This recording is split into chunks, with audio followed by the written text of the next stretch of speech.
오늘 우리가 함께 묵상할 말씀은 예레미야 7장 3절에서 15절까지의 말씀입니다. 좀 긴 말씀이지만 함께 이 아침 읽고요. 하나님께서 우리에게 주신 은혜를 함께 나누도록 하겠습니다. 나 만군의 주 이스라엘의 하나님이 말한다. 너희의 모든 생활과 행실을 고쳐라. 그러면 내가 이곳에서 너희와 함께 머물러 살겠다. 이것이 주님의 성전이다. 주님의 성전이다. 주님의 성전이다 하고 속이는 바를 너희는 의지하지 말아라.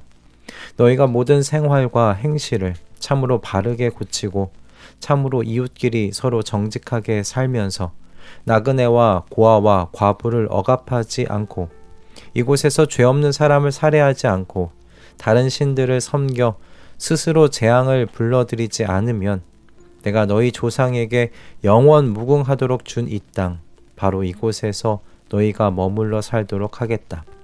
그런데도 너희는 지금 전혀 무익한 거짓말을 의지하고 있다. 너희는 모두 도둑질을 하고 사람을 죽이고 음행을 하고 거짓으로 맹세를 하고 바알에게 분향을 하고 너희가 알지 못하는 다른 신들을 섬긴다. 너희는 이처럼 내가 미워하는 일만 저지르고서도 내 이름으로 불리는 이 성전으로 들어와서 내 앞에 서서 우리는 안전하다 하고 말한다. 너희는 그런 역겨운 모든 일들을 또 되풀이하고 싶어서 그렇게 말한다. 그래, 내 이름으로 불리는 이 성전이 너희의 눈에는 도둑들이 숨는 곳으로 보이느냐? 여기에서 벌어진 온갖 악을 나도 똑똑히 다 보았다. 나 주의 말이다. 너희는 내가 처음으로 내 이름을 두었던 실로에 있는 내 처소로 가서 내 백성 이스라엘의 죄악 때문에 내가 그곳을 어떻게 하였는지 보아라. 너희가 온갖 죄를 지었으므로 내가 너희에게 서둘러서 경고하였으나 너희는 듣지 않았다. 내가 불렀으나 너희는 대답도 하지 않았다. 나 주의 말이다. 그러므로 내가 실로에서 한 것과 똑같이 내 이름으로 불리며 너희가 의지하는 이 성전 곧 내가 너희와 너희 조상에게 준 이 장소에 내가 똑같이 하겠다. 내가 너희의 모든 친척 곧 에브라임 자손 모두를 내 앞에서 쫓아 버렸던 것과 똑같이 너희도 내 앞에서 멀리 쫓아 버리겠다. 아멘. 오늘 말씀은 어떻게 보면 섬뜩한 말씀이죠. 마치 나는 주님을 안다고 생각했는데 정작 주님은 나를 모른다고 말씀하시는 그런 상황을 떠오르게 만드는 말씀이기 때문입니다. 그런데 굳이 이 말씀을 신약에 예수님께서 가르치셨던 그 말씀으로 비교하지 않아도 될 것 같아요. 오늘 이 본문의 말씀은 이스라엘의 반복적인 실패의 모습을 또다시 보여주는 말씀이기 때문입니다. 사무엘상 4장으로 가보시면요. 이스라엘의 역사 속에서 정말 일어나면 안 되는 그 일이 일어났던 이야기가 쓰여 있습니다.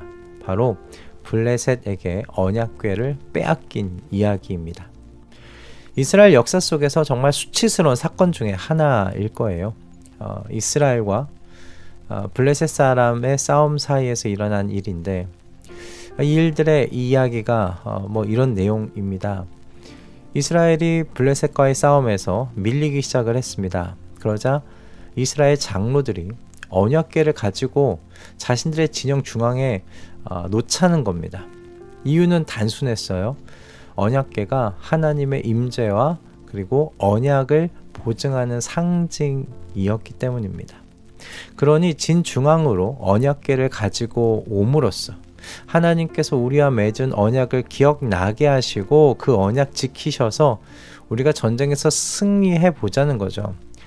하나님께서 그렇게 우리에게 승리를 주시지 않겠느냐는 그런 논리였습니다. 그러나 결과는 우리가 다들 아는 것과 같이 전쟁에서 대패하고 언약궤마저 빼앗겨 버립니다.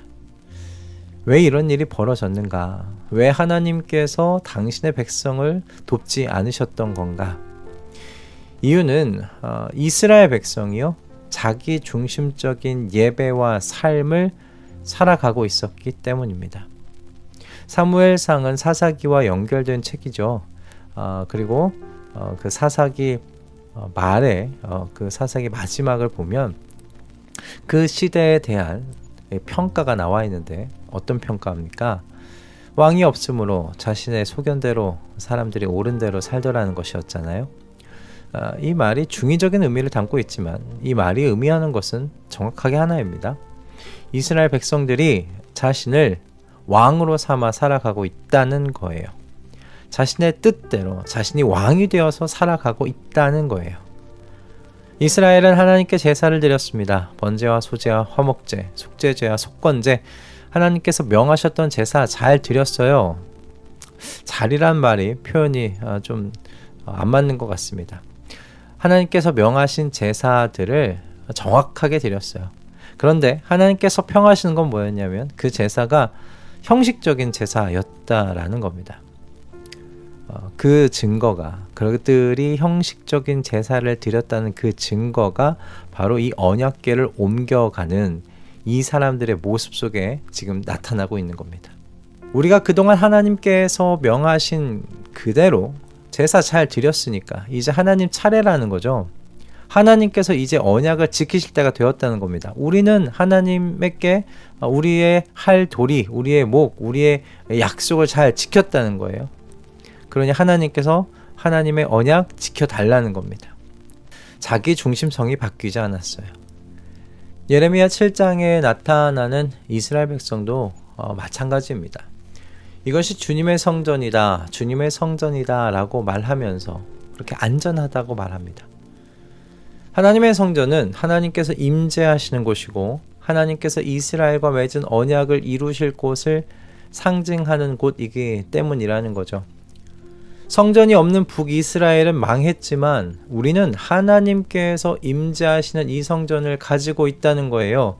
그리고 바로 이곳에서 우리는 매일같이 하나님께서 명하신 예배, 하나님께 명하신 제사를 드려왔다는 겁니다.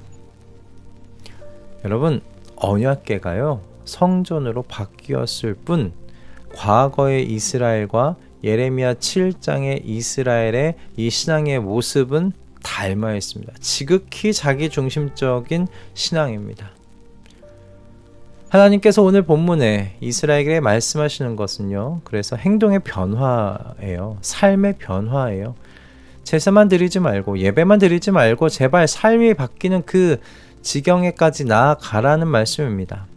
너희는 모든 생활과 행실을 참으로 바르게 고치고 참으로 이웃끼리 서로 정직하게 살면서 나그네와 고아와 과부를 억압하지 않고 이곳에서 죄 없는 사람을 살해하지 않고 다른 신들을 섬겨 스스로 재앙을 불러들이지 않으면 내가 너희 조상에게 영원 무궁하도록 준 이 땅 바로 이곳에서 너희가 머물러 살도록 하겠다. 아멘. 제사를 여러분 잘 드린다는 것은요, 좋은 제물을 선별해서 하나님께서 가르치신 순서를 따라 정확하게 제물을 바치는 것이 아닙니다. 예배를 잘 드린다는 것은 정시에 예배당에 도착해서 11조와 감사원금과 헌물을 드리고 선포되는 말씀을 졸지 않고 잘 듣다가 축도와 함께 집으로 돌아가는 것이 아닙니다. 예배를 잘 드린다는 건요, 먼저 주도권이 바뀐다는 것을 의미하는 겁니다. 하나님을 주님으로 고백한다면 내 인생의 주님, 왕으로 그분을 섬기고 사는 것이 예배입니다.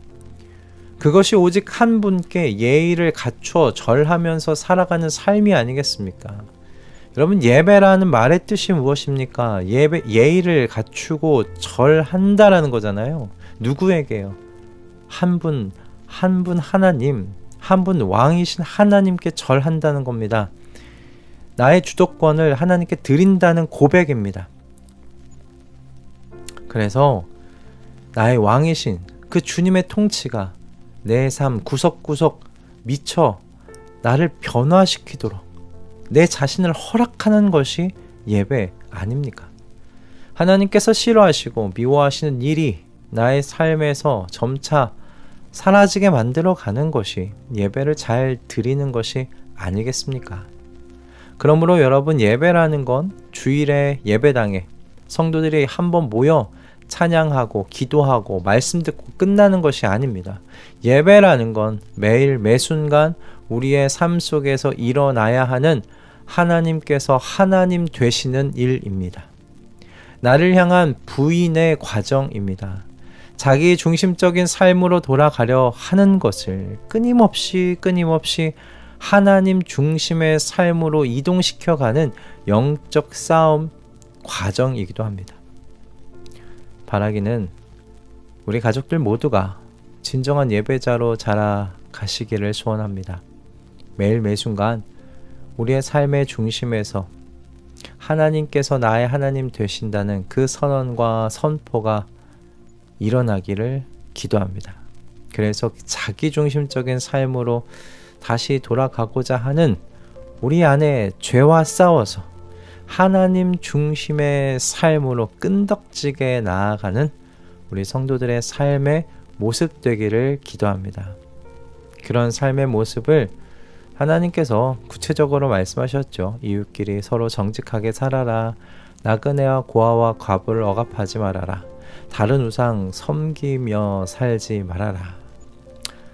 한마디로 여러분, 이웃을 너의 몸과 같이 사랑하라는 그 실천의 말씀을 전해 주셨습니다. 그것이 구체적으로 하나님께서 말씀해 주신 하나님 중심의 삶이 아닌가 합니다. 부디 우리 모두가 진정한 예배자로서 하나님께서 머무시는 산 성전으로 이 땅에서 살아가다가 우리의 주님을 영광 가운데 뵙게 되기를 주님의 이름으로 축복합니다. 그러니 오늘도 깨어서 내가 하나님 중심으로 살아가고 있는지, 아니면 내가 왕이 되어 살아가려고 하고 있는지 점검하며 계속 끈덕지게 하나님 중심으로 나아가는 우리의 삶의 모습 되시기를 이 아침 함께 기도하며 하루 시작했으면 좋겠습니다. 할렐루야. 기도하겠습니다. 주님, 사람의 역사는 왜 이렇게 늘 반복되나 모르겠습니다. 이 반복되는 역사가 보여주는 것은 사람이 하나님을 떠나 자신을 왕으로 삼고 살아가기가 얼마나 쉬운 존재인가 하는 것입니다. 주님, 이 죄가 너무나도 깊습니다. 그러니 주님, 우리를 향한 주님의 사랑과 은혜를 더 바라보며 살도록 도와주시옵소서. 그 사랑과 은혜에 감격되고 감동되어 살게 하셔서 나의 주도권을 하나님께 넘겨드리는 것이 기쁘고 수월한 일이 되게 하여 주시옵소서. 그래서 주님 앞에 진정한 예배자로 살아가도록 이끌어가 주시옵소서. 예수 그리스도의 이름으로 기도드립니다. 아멘.